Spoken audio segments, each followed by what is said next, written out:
बिजली हमको देनी होगी। नमस्कार, मैं हूं मोबिना महक और आप देख रहे हैं दर्पण लाइव टीवी समाचार।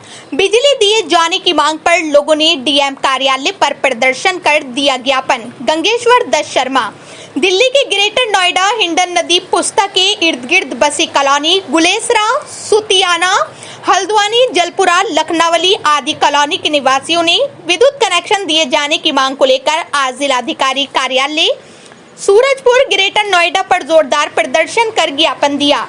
प्रदर्शनकारियों को मुख्य वक्ता के रूप में संबोधित करते हुए ग्रामीण विकास समिति के संयोजक व मजदूर नेता गंगेश्वर दत्त शर्मा ने कहा कि बिजली के अभाव में गरीब लोगों का जीवन बुरी तरह से प्रभावित है और आज के इस युग में राष्ट्रीय राजधानी क्षेत्र में नोएडा व ग्रेटर नोएडा जैसे नामी ग्रामीण शहर में बिना बिजली के रहना किसी अभिशाप से कम नहीं है। उन कॉलोनियों में आधी अधूरी बिजली की व्यवस्था है या कहीं पर बिल्कुल भी बिजली नहीं है, जिसके चलते आम नागरिकों को तो भारी परेशानी है, साथ ही बिजली विभाग को भी भारी राजस्व का प्रतिदिन नुकसान हो रहा है, क्योंकि ऐसी स्थिति में बिजली चोरी को बढ़ावा देती है, जबकि केंद्र व प्रदेश सरकार हर घर को बिजली देने की बात करती आ रही है। उन्होंने कहा कि नोएडा शहर में झुग्गी बस्ती एवं डूब क्षेत्र में कॉलोनियां इसलिए बसी क्योंकि यहां गरीब मेहनतकश लोगों की आय के मद्देनजर सरकार प्राधिकरण ने कोई आवासीय नीति बनाकर मकान नहीं दिए।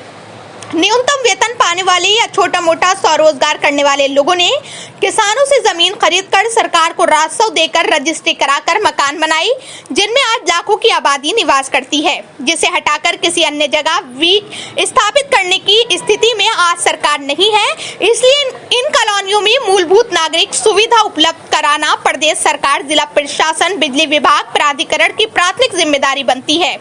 पुलिस प्रशासन ने प्रदर्शनकारियों की वार्ता जिलाधिकारी व बिजली विभाग के अधिकारियों के साथ कराई, जिसमें उन्होंने आश्वासन दिया कि शीघ्र बिजली दिए जाने की कार्रवाई शुरू की जाएगी और उसके लिए तुरंत सर्वे का काम शुरू कर दिया जाएगा। प्रदर्शन का नेतृत्व कर रहे श्री बालाजी समिति के पदाधिकारी सिद्धार्थ पांडे, विवेक पाल, राजकुमार सिंह, दिलीप चौहान, खालिद हुसैन, रुपेश राय, उत्तम तिवारी, वंदना शुक्ला, माला झा, मंजू देवी आदि ने कहा कि अगर हमारी समस्या का समाधान नहीं किया गया तो हम फिर और बड़ा आंदोलन करेंगे। प्रदर्शनकारियों की मांग का समर्थन करते हुए राष्ट्रीय शहरी ग्रामीण समिति के वरिष्ठ पदाधिकारी वशिष्ठ मिश्रा, राजेश दुबे, रामजी यादव, महिपाल सिंह, धर्मवीर सोलंकी, हरिलाल पाल गोपी, भागीरथ लायक हुसैन, हरगोविंद सिंह, विवेक मिश्रा आदि ने हिस्सा लिया। प्रदर्शन में बड़ी संख्या में महिलाएं भी उपस्थित रहीं। यहाँ पर अपने हक के लिए आए हैं। कुलेसरा से लेकर के जलपुरा, चौरका, राधा कुंज, कृष्णा कुंज, छजारसी तक लाखों की आबादी है। उस लाखों की आबादी के पास आज भी नोएडा जैसे शहर में लोगों के पास बिजली नहीं है। बिजली के अभाव में लोग कैसे जी रहे हैं, ये बात यहाँ के जिला प्रशासन, सरकार और बिजली विभाग की समझ में क्यों नहीं आ रही है। बिजली एक संवैधानिक अधिकार है। भारत के संविधान में हर नागरिक को बिजली देने का अधिकार मिला है। ये भेदभाव किस आधार पर हमारे साथ किया जा रहा है? जिस क्षेत्र को डूब क्षेत्र बता करके ये लोगों के साथ अन्याय कर रहे हैं, ये गलती किसकी है? अगर डूब क्षेत्र बसा तो किसकी गलती से बसा? ये सरकार, जिला प्रशासन और प्राधिकरण की गलती से बसा है। अगर जब नोएडा शहर बसा, ये औद्योगिक शहर बसा, और जब कोई भी औद्योगिक शहर बनता है तो उस औद्योगिक शहर में काम करने वाले मजदूरों के लिए, कामगारों के लिए कॉलोनियों का निर्माण होता है। लेकिन नोएडा एक ऐसा शहर है जिसमें मजदूरों के रहने के लिए कोई व्यवस्था नहीं की गई। उसके नक्शे में औद्योगिक क्षेत्र के अंदर कि जो लोग काम करने यहाँ आएंगे वो लोग कहाँ काम करेंगे? उद्योगों में काम करने वाले लोग होंगे। इन बड़े बड़े कोठियों में, इन बड़े बड़े साहबों के घर में सफाई का काम करने वाले, माली का काम करने वाले, ड्राइवर का काम करने वाले लोग आखिर ये रहेंगे कहाँ? ये व्यवस्था किसने? ये लोग रहेंगे कहाँ? ये जिम्मेदारी सरकार की थी। इस नोएडा शहर को बसाते समय गरीबों के लिए सस्ते आवास बनाकर दिए होते। अगर प्राधिकरण ने प्लानिंग करके यहाँ पर सस्ते आवास दिए होते सस्ते आवास दिए होते तो आज ये हालात नहीं बनते। हमने जमीन फ्री में नहीं खरीदी है, हमने किसानों से जमीन खरीदी, चाहे डीलरों के माध्यम से खरीदी। हमने सरकार को राजस्व दिया है, बाकायदा रजिस्ट्री कराई है, दाखिल खारिज कराया है। जब आपने हमसे राजस्व लिया है, कुल लिया है, तो आप आज हमें अवैध कैसे बताते हो? आप हमसे वोट लेते हो, हमसे वोट लेते हो, हमारे वोट से सांसद चुने जाते हैं, हमारे वोट से विधायक चुने जाते हैं। जब आप हमसे वोट लेते हो तब तो हम अवैध नहीं होते, तब हम वैध हो जाते हैं। तो ये अन्याय कहाँ का है? और कोई भी नेता जाते हैं, हाथ जोड़ते, कोई भी तो नहीं पति है जहाँ लोग रहते हैं उन लोगों को नागरिक सुविधाएं लाना सरकार और सरकारी मशीनरी की प्राथमिक जिम्मेदारी है। ये सवाल बहुत लंबे समय से हैं।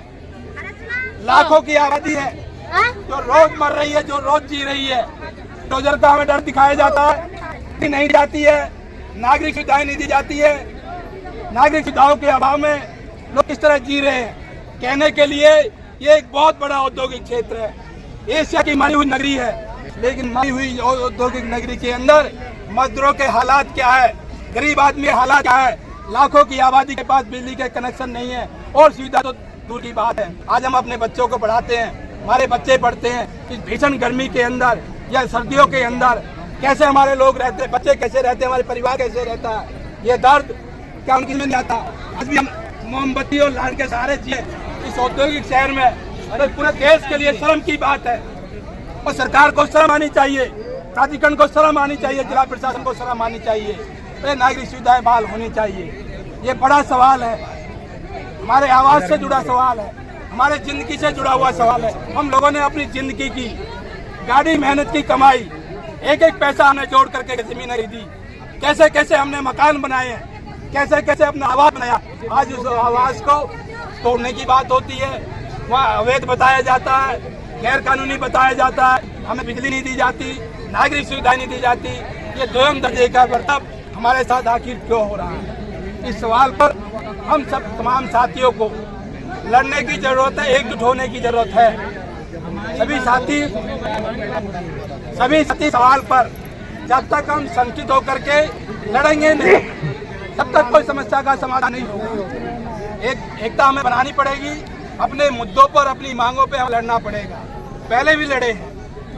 ग्रामीण विकास समिति जो इस कॉलोनियों में नेतृत्व करती है, जो एक आंदोलन किया है, माननीय मुख्यमंत्री उत्तर प्रदेश सरकार जब अखिलेश जी थे 2014 में, उस समय सौरका कॉलोनी को तोड़ा गया। लोग इकट्ठे हुए, लड़े, तो तोड़े गए। तमाम दिल के लोगों को दोबारा से जो है सरकार ने उसी रूप में जो है जगह दी नाप करके कि जब आप बना लीजिए। माननीय मुख्यमंत्री के साथ हमारी मीटिंग हुई थी, ये सहमति बनी कि जो आबादी बन गई है।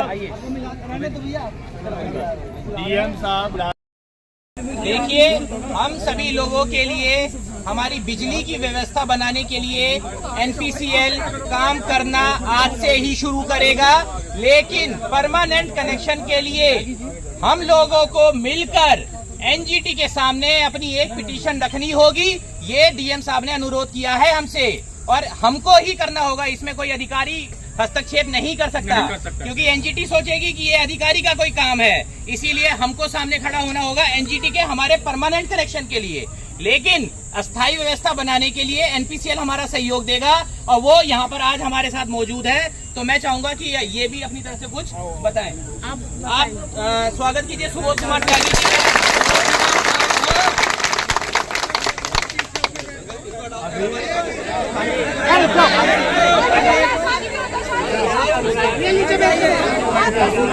देखिए, अगर आप शांति नहीं रखेंगे तो कोई भी अपनी बात नहीं कह पाएगा। कितना क्या लोड की जरूरत पड़ेगी, कितने यहाँ ट्रांसफार्मर या जिसको कहिए कि इंफ्रास्ट्रक्चर है, लाइन है, खंबे है, तार है, वो सब लगाने की जरूरत पड़ेगी। जैसे ही कोई आदेश सरकार या एनजीटी की तरफ से आएगा तो इसको जल्दी से जल्दी आप लोगों को रिलीफ दी जा सके। तो इसका एक सर्वे की असेसमेंट रिपोर्ट साहब को, डीएम साहब को देनी है, उसको वो आगे भी भेजने वाले हैं। वो सर्वे हम लोग आपका शुरू करने जा रहे हैं। इसमें हम आप सब लोगों से सहयोग भी चाहेंगे। सबको बता दीजिए, जब पूछा जाए तो बता दे कि क्या है, कितना उसका घर का लोड है, 1 किलोवाट का चाहिएगा कि 2 किलोवाट का चाहिएगा कि ज्यादा चाहिएगा। ठीक है, थैंक यू वेरी मच। अब यहाँ पर जब लोग आपके पास में आते हैं, इससे पहले भी आपके पास में कुछ लोग आए हैं, मैं मानता हूँ आप क्या कहना चाह रहे हैं। आप ये कहना चाह रहे हैं कि नकली लोग आते हैं एनपीसीएल के नाम पे, आपसे जानकारी लेके जाते हैं। मैं इस चीज का खंडन करते हुए ये बोलता हूँ कि अगर आपके पास में कोई आएगा तो आई कार्ड लेकर आएगा अपना और अपना परिचय देगा, तब आपसे वो जानकारी लेगा। इसीलिए आप प्लीज आप अपना सहयोग दीजिएगा एनपीसीएल को, तभी एनपीसीएल आपके लिए कुछ कर पाएगा। और एक बात हो, एनपीसीएल के नाम पे किसी को कोई 1 रुपया नहीं देना है, ये भी सुन लीजिए। एनपीसीएल के नाम पर भाई सुन लो, ये फिर से बता देते हैं।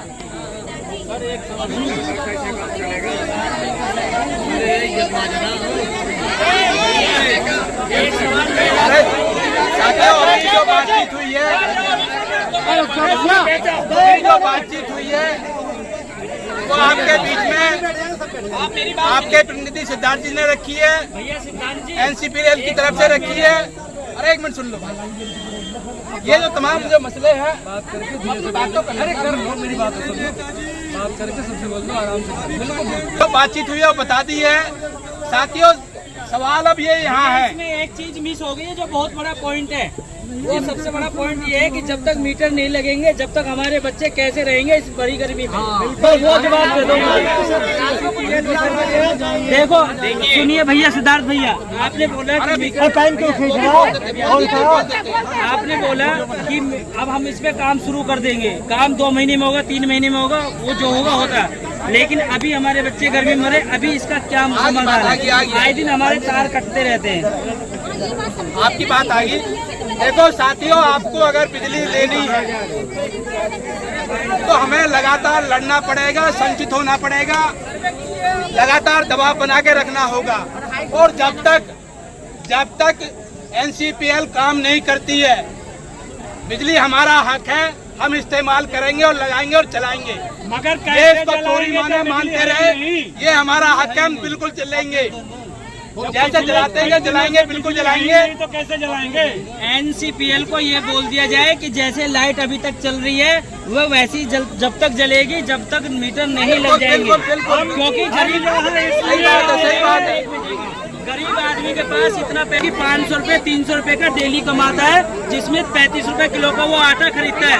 तो मुझे इस चीज का जवाब चाहिए कि जो आदमी 1800 रुपए कैसे केबल खरीद के अपना तार हफ्ते में बिछा सकता है? तो प्लीज वो जरूर रखें।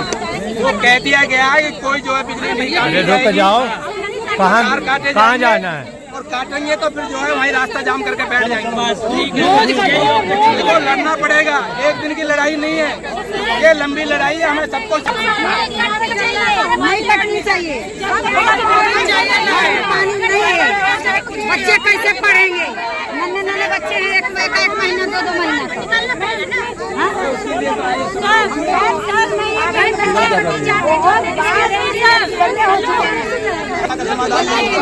जब आ जाए हो, जब जरूरत पड़े तब आना पड़ेगा।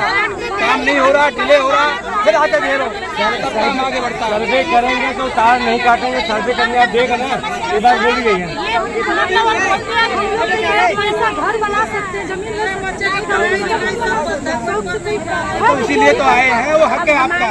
इसीलिए तार काट के ले जाते हैं, लगा लेंगे।